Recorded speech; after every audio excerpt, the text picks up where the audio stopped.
peace globally. Yes, indeed. Thank you very much, Professor Rohan Gunaratna, for sharing that insight. Now we stay in Europe.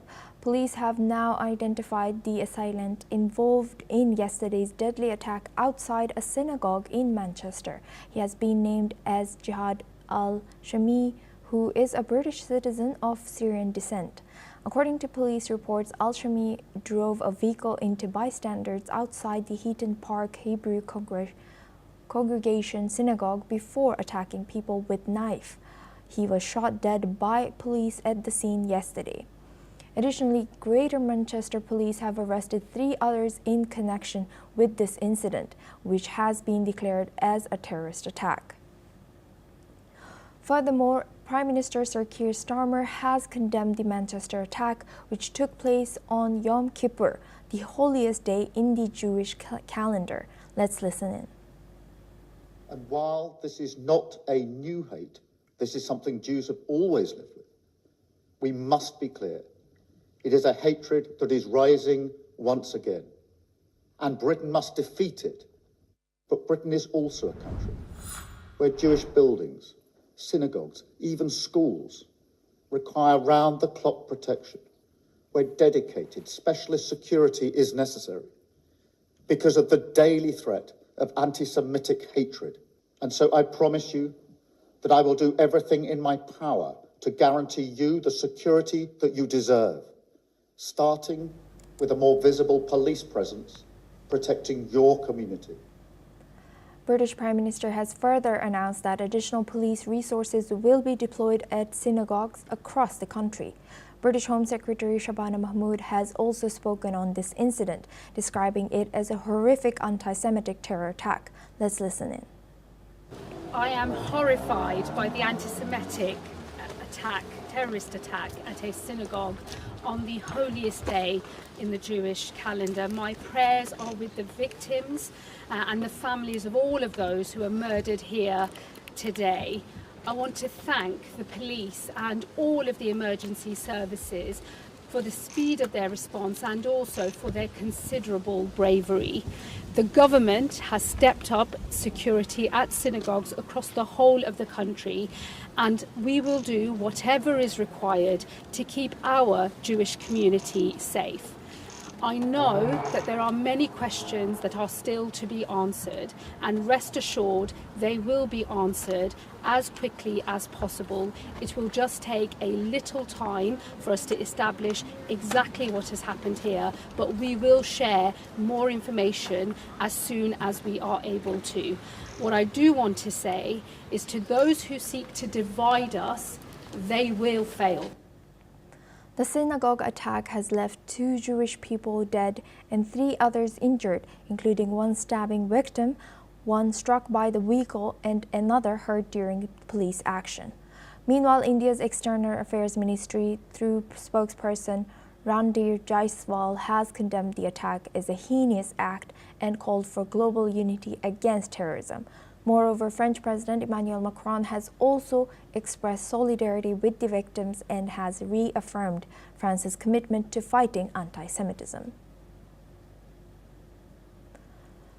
Now for this discussion, we're joined by Professor Rohan Gunaratna. He's an international affairs expert. Thank you very much, Professor, for staying with us. Now, this is very shocking coming in from the UK and on a holiest day of Jewish people. Do you think that the security should have been increased since these pro-Palestinian and pro-Israel voices increase around the world? The securities around these religious sites should have been increased already, not after these such incidents occur. Asuma, the attack is a shock, but not a surprise, because there is significant Islamophobia in the UK, and there is also significant anti-Semitism in the UK. So certainly the synagogues should have been better protected, and this will not be the last synagogue that will be attacked. There will be others that will be attacked in the coming days, weeks, and months.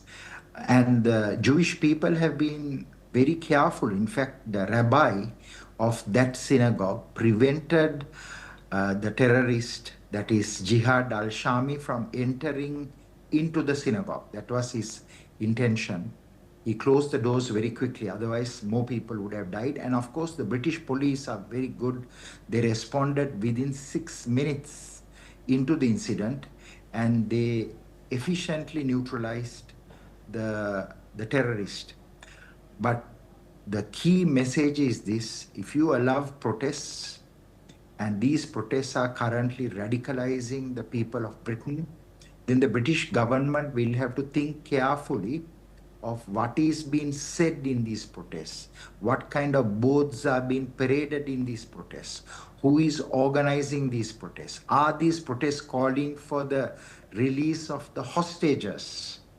Are these protests promoting Hamas narratives? So all these questions will have to be addressed in order to prevent future terrorism in the United Kingdom and around the world. And Professor, building on that, do you think you mentioned that this might not be the last attack or last such attack on minorities or religious sites in Europe? So how should government respond to this influence for countering future counterterrorism strategies, also the broader fight against extremism in UK in particular? Asuma, you already aired the speech of the Prime Minister and the Home Minister. These leaders are very good. They are going to invest more time promoting harmony between the Jewish and the Muslim communities. In Manchester, there's a large Jewish and also a Muslim community, and also in other cities of Britain.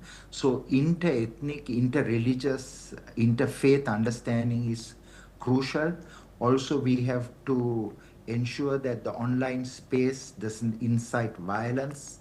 We should ensure there is promotion of moderation, toleration, and coexistence between the communities. We should also ensure there is an inter-religious harmony committee and a council where the leaders constantly meet and promote voices of commonality, of moderation, so that people do not develop such hate to the point where they will go and kill those of other faiths simply because they have heard these slogans that Jews must be killed or Muslims must be killed. So there must be leadership from both communities. It is not only a challenge for governments, although government is primarily responsible for preventing terrorism. Right. With that, I would like to thank Professor Rohan Gunaratna for joining us and sharing your insight throughout our news all the way from Singapore. Thank you very much.